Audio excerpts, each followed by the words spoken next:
బహుముఖ ప్రజ్ఞాశాలి భానుమతి గారు వ్రాసిన అత్తగారి కథలకు స్వాగతం. అత్తగారు అరటికాయ పొడి.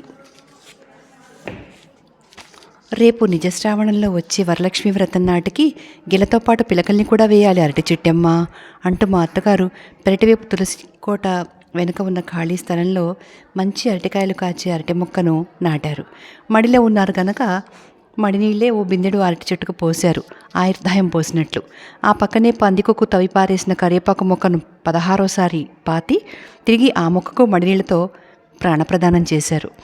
అసలు మా అత్తగారి చేతి మీదుగా ఏదైనా చెట్టు చేమ నాటితే పూలు పిందె సమృద్ధిగా చిరంజీవిగా వర్ధిల్లుతుందని మా అత్తగారి యొక్క అవ్వగారు అంటుండేదని మా అత్తగారు అంటుంటారు అప్పుడప్పుడు. కానీ మా పెరట్లో చాలా కాలంగా ఉన్న కాయలు కాయని 4 అరటి చెట్లు మా అత్తగారు నాటినవే. బహుశా వాటికి ఈ సాంప్రదాయం తెలిసి ఉండదు. ఆ చెట్టు కాయలు కాయని కారణం ఏమిటి అని మా అత్తగారిని అడిగితే ఆమె ఒక్క చిరునవ్వు నవ్వి, అవి కాయలు కాచే జాతి అరటి కాదర్రా, ఒట్టి ఆకుల కోసం వేశాను అని సెలవిచ్చారు. కాబోలనుకున్నాను. కానీ మా పెరట్లో ఉన్న కాయలు కాయని అరటి చెట్టు యొక్క పిలకల్ని 4 వీధుల అవతల ఉన్న తెలిసిన వాళ్ళు తీసుకెళ్లారు వాళ్ళ పెరట్లో నాటి పెంచుకోవడానికి. కొన్ని మాసాల తర్వాత ఒకరోజు వాళ్ళ ఇంటి నుండి కొన్ని నవనవలాడే మంచి అరటికాయలు పంపించారు పని మనిషి చేత. ఎక్కడివని విచారిస్తే మా ఇంటి నుంచి తీసుకెళ్ళిన అరటి చెట్లు కాయలేనమ్మా.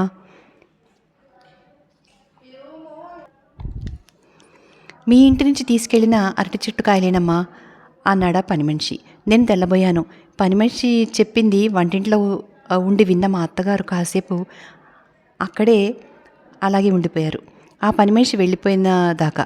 తర్వాత చాలాసేపటికి వంటింట్లో నుంచి బయటకు వచ్చారు. పని మనిషి చెప్పింది విన్నారా అన్నాను. ఆహా, విన్నాను. అదే ఆలోచిస్తున్నాను. బహుశా ఆ 4 అరటి చెట్లు మన పెరట్లో కాయలు కాయకపోవడానికి కారణం భూదేవి అన్నారు మా అత్తగారు సీరియస్గా మొహం పెట్టి. రెండవ కారణం నీరు పారుదల చాలదు అన్నారు.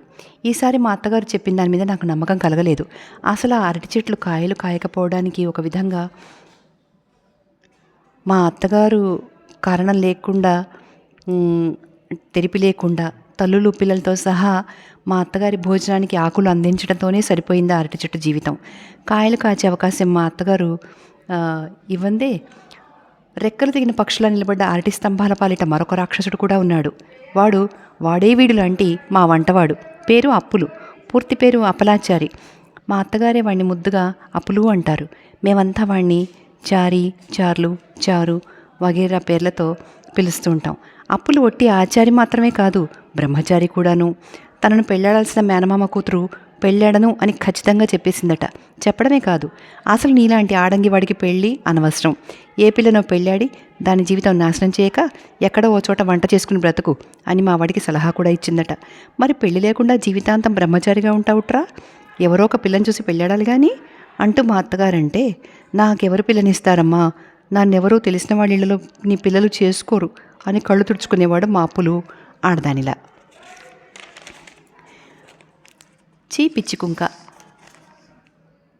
నీకేంరా నిక్షేపంలా ఉన్నావు, ఉండు నేను విచారిస్తాను, ఏదైనా సంబంధం ఉందేమో అంటూ మా అత్తగారు అప్పులు పెళ్లి బాధ్యత అమాంతంగా నెత్తిన వేసుకున్నారు ఒకరోజు.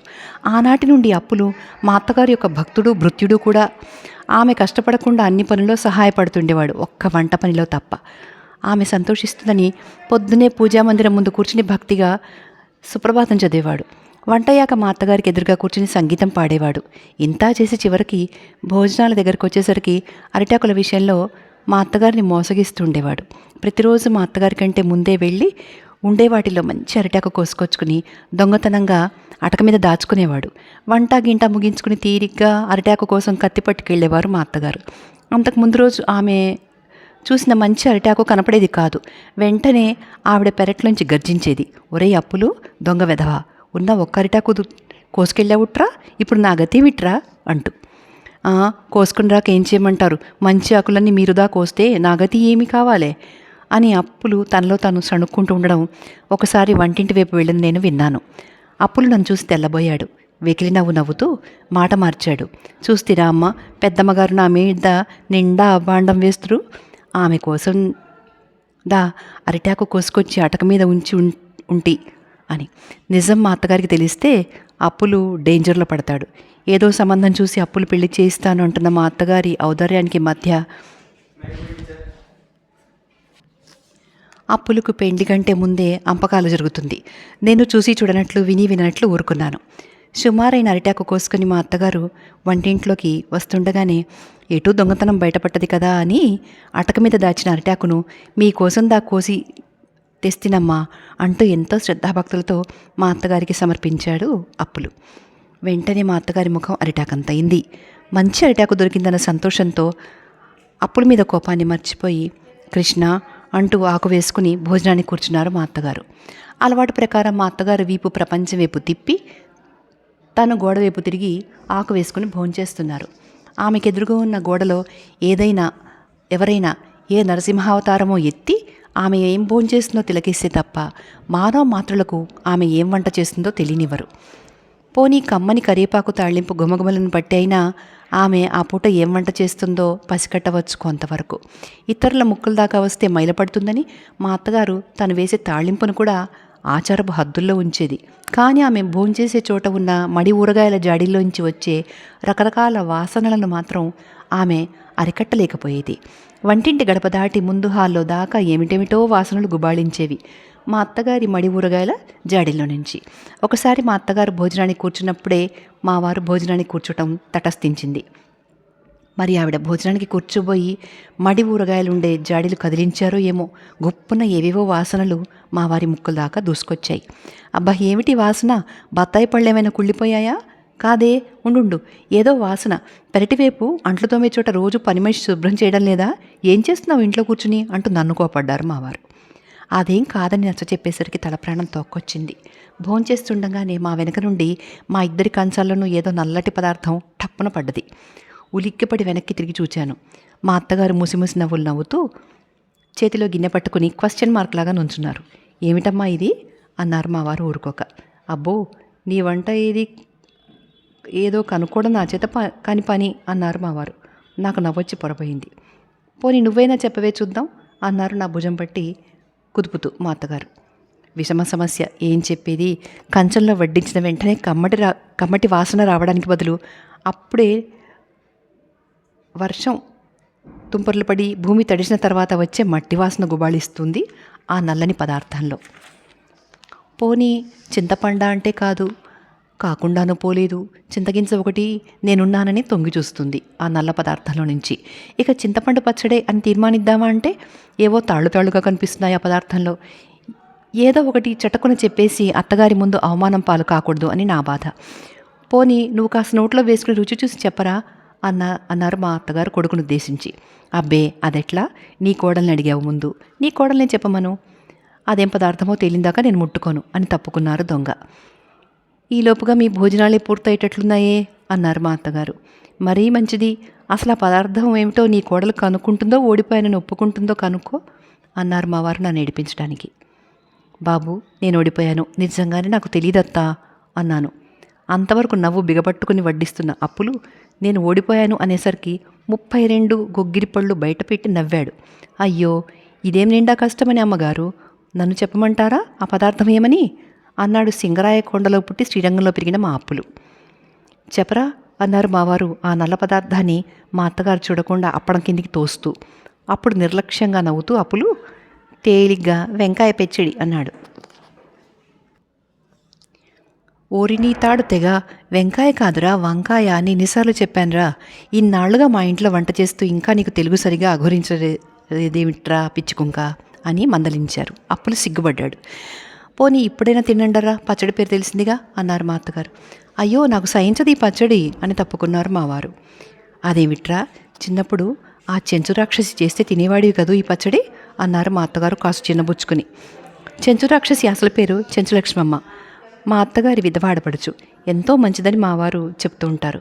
భర్త పోయాక మా మామగారి దగ్గరే ఉండి వంట వండి పెడుతూ మా వారిని తల్లి కంటే ఎక్కువగా సాకిందట. ఆమె పోవడం, మా వారు కాలేజీలో చేరడం, హోటల్ భోజనం చేయడం అన్నీ ఒకేసారి జరిగాయట. వాళ్ళమ్మ వంట చేసి తాను భోంచేసింది వేళ్ల మీద లెక్కించవచ్చు అంటారు మావారు. చెంచత్త మాట రాగానే మా వారి ముఖం గంభీరమైపోయింది. నిజమే, చెంచత్త వంకాయ పచ్చడి చేస్తే ఎంతైనా తినేవాడిని. అరటికాయ పొడి అంటే నాకెంతో ఇష్టమని తరచుగా అరటికాయ పొడి చేసి పెట్టేది అన్నారు మా వారు చిన్నప్పటి రోజులు జ్ఞప్తికి తెచ్చుకుంటూ. ఓరి తిక్కన్నా, అరటికాయ పొడి చేయడం ఏమంత భాగ్యంరా! నీకు ఇష్టమని తెలిస్తే ఈ పాటికి ఎన్నోసార్లు చేసి పెట్టేదాన్ని. రేపో మాపో చేస్తాలే అరటికాయ పొడి అన్నారు మా అత్తగారు ప్రేమతో. మా వారు హడలిపోయారు. అబ్బే వద్దమ్మా, ఊరికే అన్నాను అని తప్పుకోవడానికి తంటాలు పడ్డారు. మా అత్తగారు విడిచిపెట్టలేదు. నువ్వు ఊరికే అను, నిజంగానే అను. మన అరటి చెట్టు కొత్తగా గెలవేసింది. మొదట ఆ కాయలు కోసి నీకోసం అరటికాయ పొడి చేయబోతాను, సరేనా అన్నారు మా అత్తగారు. ఇప్పుడు ఎందుకులేమ్మా, ఇప్పుడొద్దు. ఎవరైనా బంధువులు వచ్చినప్పుడు చేద్దుగానిలే అరటికాయ పొడి అన్నారు మా వారు ఏమీ తోచక తికమక పడుతూ. బాగుందిరా నువ్వనేది. అరటికాయ పొడి కోసం బంధువుల్ని రమ్మంటావా ఏమిటి? తెలియకడుగుతా. అరటికాయ పొడి అంటే నీకు ఇష్టమన్నావు కనుక నీకోసమే ముందొకసారి అరటికాయ పొడి చేస్తాను.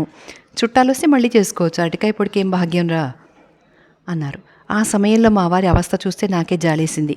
మజ్జిగన్నం కూడా సరిగ్గా తినకుండా కడుక్కోవడానికి లేచారు. అయినా మీకెందుకు అనవసరంగా శ్రమ, అప్పుల చేత చేయించండి అరటికాయ పొడి అన్నాను మా వారిని ఆపద నుంచి కాపాడడానికి.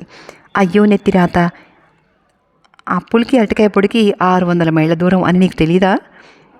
అయినా నాకేం శ్రమ గనక నా కోసం కావాలంటే పొడి చేసుకోను అంటూ పచ్చడి గిన్నె అప్పులు చేతికిచ్చి పెరటి వైపు వెళ్ళారు మా అత్తగారు. చేయి కడుక్కొని మూతి తుడుచుకుంటూ వచ్చిన మా వారు నా చెవిలో అంటూ మేడ మీదకి వెళ్ళారు. చేయి కడుక్కుని అంట్ల గిన్నెలు పని మనిషికి వేయమని చెప్పి పాందాన్ని తీసుకుని పైకి వెళ్ళాను. ఏదో ఆలోచిస్తూ వాళ్ళ కుర్చీలో నడుం వాల్చి వాసాలు లెక్క పెడుతున్నారు మా వారు. నన్ను చూడగానే చివాలను లేచి వచ్చి పాందాన్లోని ఒక్కపడి కాస్త తీసి నోట్లో వేసుకుంటూ, చూడు నిజంగానే రేపు మా అమ్మ అరటికాయ పొడి చేయబోతుందా అన్నారు భయపడుతూ. అదా, ఆమె అనంతా చేసి తీరుతుంది, మీరు తినదాకా విడిచిపెట్టదు కూడాను అన్నాను వచ్చే నవ్వు ఆపుకుంటూ. బాబోయ్, అయితే రేపు నేను ఇంటికి భోజనానికే రాను. నా స్నేహితుడెవరో గృహప్రవేశం కాబోతున్నాడు. వాడింట్లో భోంచేస్తాను రేపు. ఆ సంగతి మా అమ్మకు చెప్పు. ముందే చెప్పకు, ఆమె అరటికాయ పొడి చేశాక చెప్పు. నాకు నవ్వొచ్చింది మా వారి చాదస్తానికి. ఏమీ లాభం లేదు, రేపు తప్పించుకుంటే ఎల్లుండి లేదా ఆ తర్వాత. అరటిగెలలో కాయలున్నన్నాళ్ళు మీరు తప్పించుకోలేరు అన్నాను. ఆ గెలలో ఎన్ని కాయలున్నా ఏమిటి నా ప్రాణానికి అన్నారు భయపడుతూ. కనీసం 20-30. చచ్చన్రా దేవుడా అంటూ వాళ్ళు కుర్చీలో కూలబడ్డారు. కాసేపు ఉండి, ఐడియా చూడు, నేను చెప్పినట్లు చేస్తావా అన్నారు లేచి కూర్చుంటూ. ఏం చేయాలి అన్నాను. మరేం లేదు, ఆ అరటి గెల కోసేసి ఎవరికైనా దానం చేసి నన్ను రక్షించిన దానివి అవుతావు అన్నారు మా వారు బ్రతిమలాడుతూ. బాబోయ్, మీ అమ్మ బ్రతికుండగానే ఆమె చూసిందంటే, ఆమె చూడకుండానే ఆ గెల కోసి నా కారు వెనుక డిక్కీలో పడి పొద్దున్నే వెళుతూ మన పక్కింటి భాస్కరం గారి ఇంట్లో పడేసిపోతాను అన్నారు. పోనీ అదేదో గృహప్రవేశానికి వెళ్ళాలన్నారుగా, రేపు వాళ్ళ ఇంటికే పట్టుకెళ్ళండి అన్నాను. అది రేపు కాదులే, వచ్చే శుక్రవారం. మరి భోజనానికి వెళ్ళాలన్నా అని అన్నారు కదా రేపు. ఏ హోటళ్ళు లేవు? అయ్యో ఏం కర్మండి, హోటల్లో భోజనం చేయడానికి. పోనీ దూరంగా ఉన్న తెలిసిన వాళ్ళ ఇంటికి ఎవరింటికైనా పట్టుకెళ్ళి ఇవ్వకూడదా ఆ గెలను? ఏం పక్కింటి వాళ్ళు ఏం పాపం చేశారు అన్నారు మా వారు. పొరపాటున మీ అమ్మకు తెలిస్తే? నిన్నెవరు చెప్పమన్నారు ఆమెకు? అంతగా గొడవ చేస్తే గృహప్రవేశానికే పట్టుకెళ్ళానని చెప్పు. గృహప్రవేశం ఎప్పుడో ఏమిటో ఆమె అడగొచ్చిందా ఏమిటి? ఏం సరేనా అన్నారు నా సమాధానం కోసం. అలాగే అన్నాను. చివరిన మా వారు చెప్పింది నచ్చింది. కానీ చీకటితో లేచి అరటిగెల కోసి కాయలో పడేస్తాను. మరి మీ అమ్మ లేచే ముందు కారు తీసుకుని పోవాలి, లేకపోతే చిక్కొస్తుంది అన్నాను 9ంటికి లేచే మా వారికి వార్నింగ్ ఇస్తూ. ఓఎస్ అలాగే, అలారం పెట్టు 5ంటికి అన్నారు ఆవలిస్తూ. తెల్లారు గంటల అలారం మూతకి అదిరిపడి లేచాను. మా వారు మంచి గుర్రు పెట్టి నిద్రపోతున్నారు. అలారం పెట్టమన్న మనిషి. అరటిగెల కోసిందాకా మా వారిని లేపదలుచుకోలేదు. చప్పుడు కాకుండా మేడ దిగి కిందకెళ్ళి పెరట్లో ఒక మూల గుడిసెలో ఉన్న తోటవాడు ఏడుకొండల్ని పిలిచాను నెమ్మదిగా. ఎవరది అంటూ గుడిసెలోంచి దూసుకొచ్చాడు ఏడుకొండలు. అతను నన్ను చూసి కళ్ళు నిలుపుకుంటూ, అమ్మగారా అన్నాడు కంగారు పడుతూ. ఉష్ అరవకు, చూడు కత్తి తీసుకుని నా వెంటరా అంటూ ముందుకు నడిచాను డిటెక్టివ్ నవలలోని విలన్లాగా. ఏడుకొండలు కత్తి తెచ్చాడు. అందంగా ఉన్న ఆ అరటిగెలను కోయించేసేయడానికి నా మనసు ఎంతో గాయపడ్డది. ఆనాడు పితృవాక్య పరిపాలన కోసం పరశురాముడు తల్లిని నరికివేసినట్లు భర్తృవాక్య పాలన కోసం నేను ఆ అరటిగెలను కోయించక తప్పలేదు. కోయించిన గెలను కారులో పెట్టించి మళ్ళీ చప్పుడు కాకుండా మేడ మీదకి వెళ్ళాను.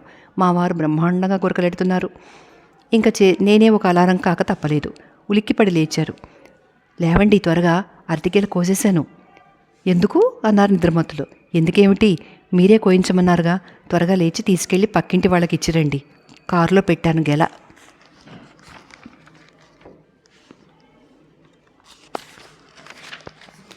అబ్బా, నీవే తీసుకెళ్ళివు, నన్ను డిస్టర్బ్ చేయకు, నిద్ర వస్తోంది అంటూ అటు తిరిగి పడుకున్నారు.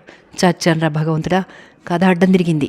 చూడండి, మిమ్మల్నే మీ అమ్మ లేచే టైం అయింది. మీరు ఏమాత్రం బద్దకించినా మీ అమ్మ చేయబోయే అరటికాయ పొడి తినాల్సి ఉంటుంది. ఈ రోజు నుంచి వరుసగా గెలలో కాయలు అయిపోయిందాకా అన్నాను.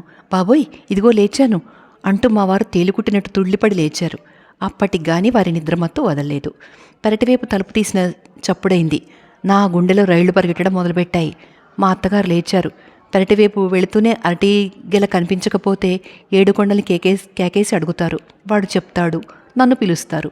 ఏమండోయ్, త్వరగా కారు తీసుకెళ్ళండి, మీ అమ్మ లేచారు అన్నాను కంగారు పడుతూ. అయ్యయ్యో, ఇదిగో వచ్చేశాను అంటూ మొహం కడుక్కుని చొక్కా వేసుకుని గబగబా మెట్లు దిగి కిందకెళ్ళారు. బెడ్ కాఫీ తీసుకుని అప్పులు ఎదురయ్యాడు. చిచ్చి, వెధవ శకునం పోయిందిరా, ఈ రోజంతా ఖరాబు నీ శకునంతో అంటూ 4 అడుగులు వెనక్కి వేసి వచ్చి తిరిగి మెట్లు దిగి కారు తీసుకుని గేటు బయటకు వెళ్ళిపోయారు మా వారు. ఉన్నట్లుండి మా అత్తగారి కేకలు మేడ మీదకి వినిపించాయి. చచ్చాను, ఇక నన్ను పిలుస్తుందేమిటి, పిలిచింది. వస్తున్నానత్తా అంటూ బళ్ళోకి వెళ్ళినట్టు పెరటివైపు ఉన్న మా అత్తగారి దగ్గరికి వెళ్ళాను. అది కాదే, అరటిగేల అంత తెల్లవారుగట్ల కోయించాల్సిన అవసరం ఏమొచ్చింది? కారులో పెట్టించావటనే, ఎందుకు? అసలు కారేది? మీ అబ్బాయి తీసుకెళ్లారు. మరి కారులో నీవు అరటిగెల పెట్టిన సంగతి వాడికి తెలుసా? ఆయనే కోయించి కారులో పెట్టమన్నారు. తన స్నేహితుడి ఇంట్లో ఈరోజు గృహప్రవేశమట, తీసుకెళ్లారు వాళ్ళకి ఇవ్వడానికి అన్నాను నీళ్లు నములుతూ. అయ్యో నెత్తిరాత, శ్రావణ శుక్రవారం పూట తొలిసారి వేసిన నిక్షేపం లాంటి అరటిగెలను నీవెట్లా కోసిచ్చావు, వాడెట్లా తీసుకెళ్ళాడు?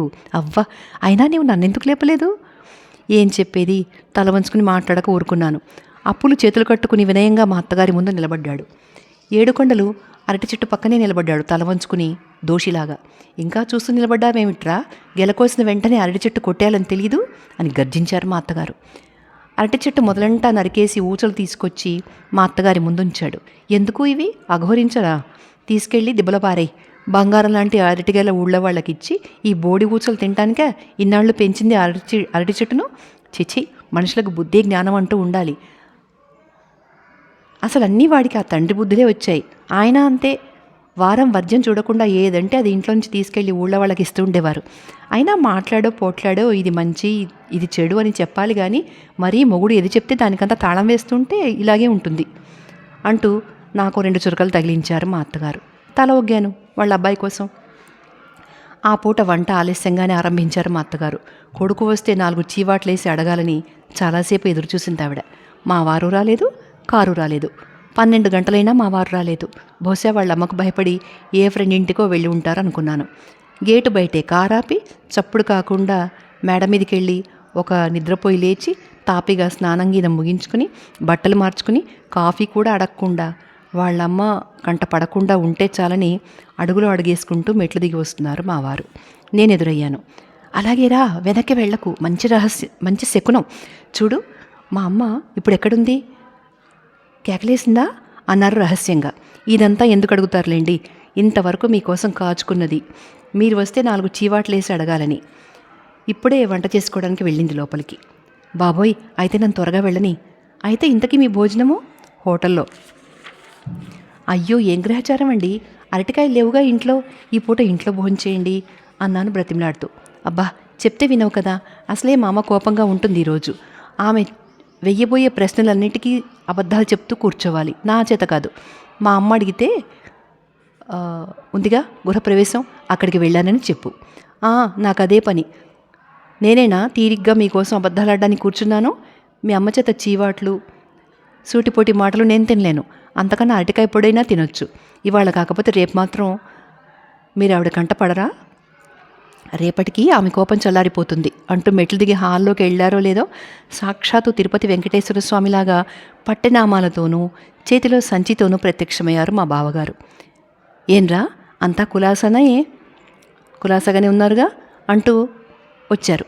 మా వారు గతుక్కుమన్నారు. రా అన్నయ్య, ఇదేనా రావడం? ఇంటి దగ్గర వదినా పిల్లలంతా కులాసాగా ఉన్నారా అంటూ వాళ్ళ అన్నయ్యని హాల్లోకి ఆహ్వానించారు. ఎవరో అనుకుని లోపలికి వెళ్ళిపోయిన నేను మా బావగారి గొంతు గుర్తుపట్టి హాల్లోకి వచ్చాను. నన్ను చూస్తూనే, ఏ అమ్మా బావున్నావా? మీ అక్కయ్య నిన్ను చాలా చాలా అడిగినట్లు చెప్పమన్నది. పిల్లలంతా నేను చూడాలని కలవరిస్తున్నారు అన్నారు.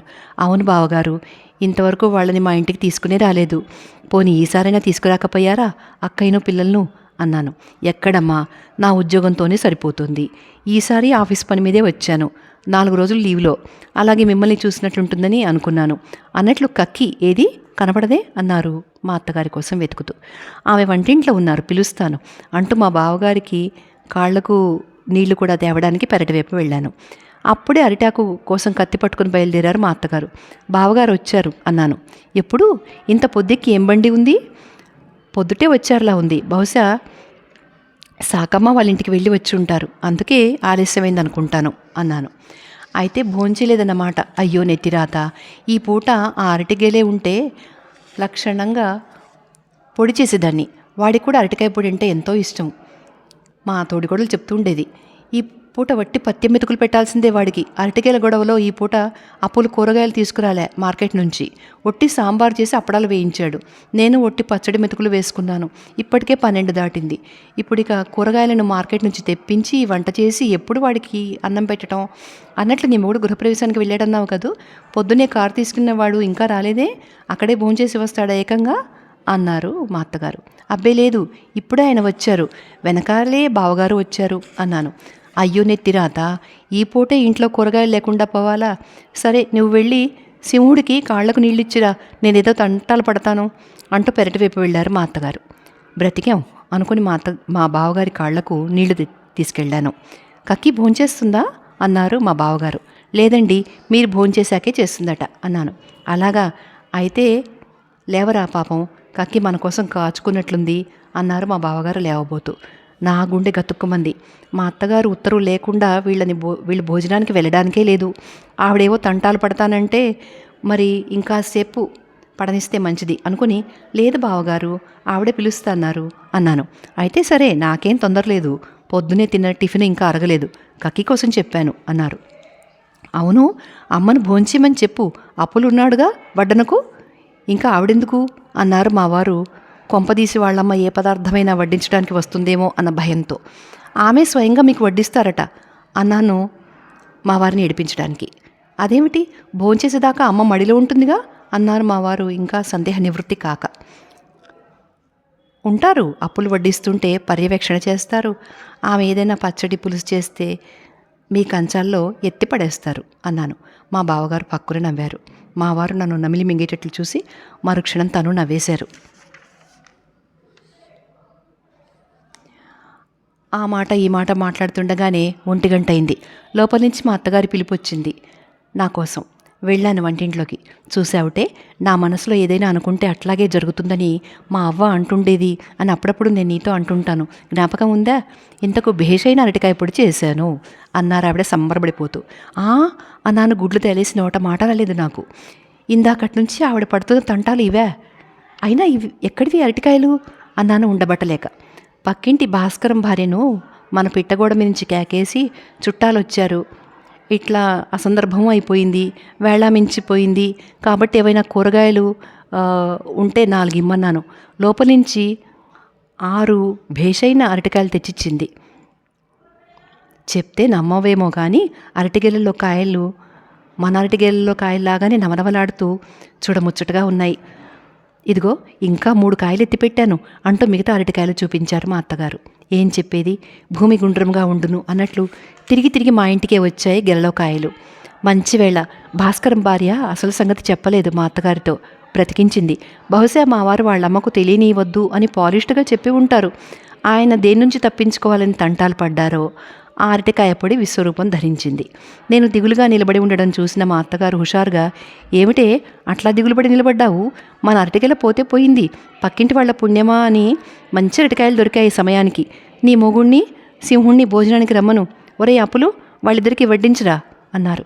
అరటికాయ పొడి మా అత్తగారు చేశారన్న విషయం తెలిస్తే మా వారు అసలు భోజనానికే కూర్చోరేమో.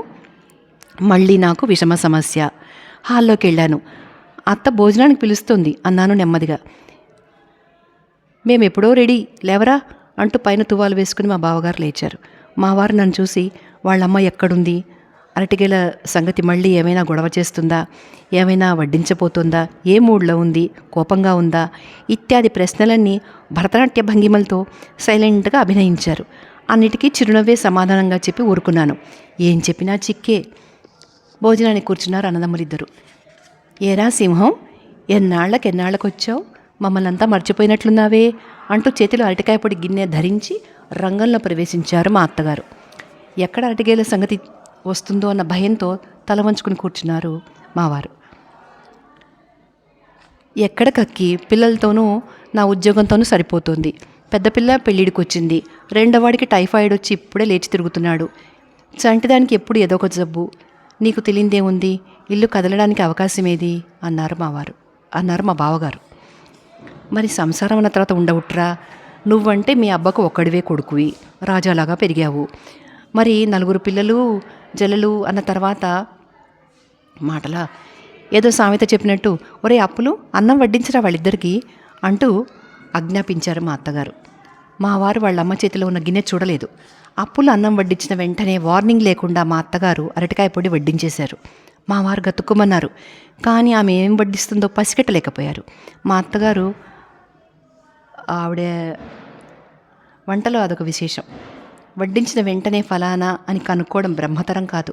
ఇదేమిటి కక్కి అన్నారు బావగారు పొడిని పరీక్షిస్తూ. అయ్యో తిక్కన్నా, ఏమిటని అడుగుతావేమిట్రా, అరటికాయ పొడిరా. మావారు త్రుళ్ళిపడ్డారు. నా వైపు కోపంగా చూశారు. నేను తలుపు వెనక్కి తప్పుకున్నాను. నీకు వాడికి ఇష్టమనే చేశానురా అరటికాయ పొడి, ఏమిటో వేళ మించిపోయిందని ఆదరా బదరాగా చేశాను, ఎట్లా ఉందో ఏమో అంటూ వంటింట్లోకి వెళ్ళారు మా అత్తగారు. అదేమిటి కక్కి, మా కోసం ఈ వెళ్ళప్పుడు నీవు భోజనం కూడా చేయకుండా ఈ మాత్రం చేసిందే ఎక్కువ, ఇంకా ఎట్లా ఉండడం ఏమిటి, నీవు చేస్తే బాగుండకుండా ఉంటుందా అంటూ మా బావగారు అరటికాయ పొడి కాస్త నోట్లో వేసుకున్నారు.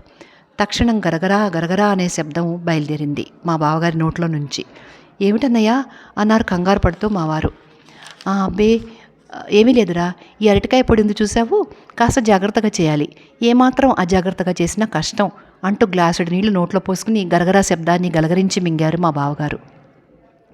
ఇదిగో ఈ పొడి బాగా కుదిరిందిరా, వేడివేడిగా కూడా ఉంది, కాస్త తిని చూడండి అంటూ మా అత్తగారు వంటింట్లో నుంచి మరి కాస్త అరటికాయ పొడి తీసుకొచ్చి వద్దంటున్నా వినకుండా బలవంతంగా వడ్డించారు. అంతవరకు మా వారు తాకనే లేదు అరటికాయ పొడి.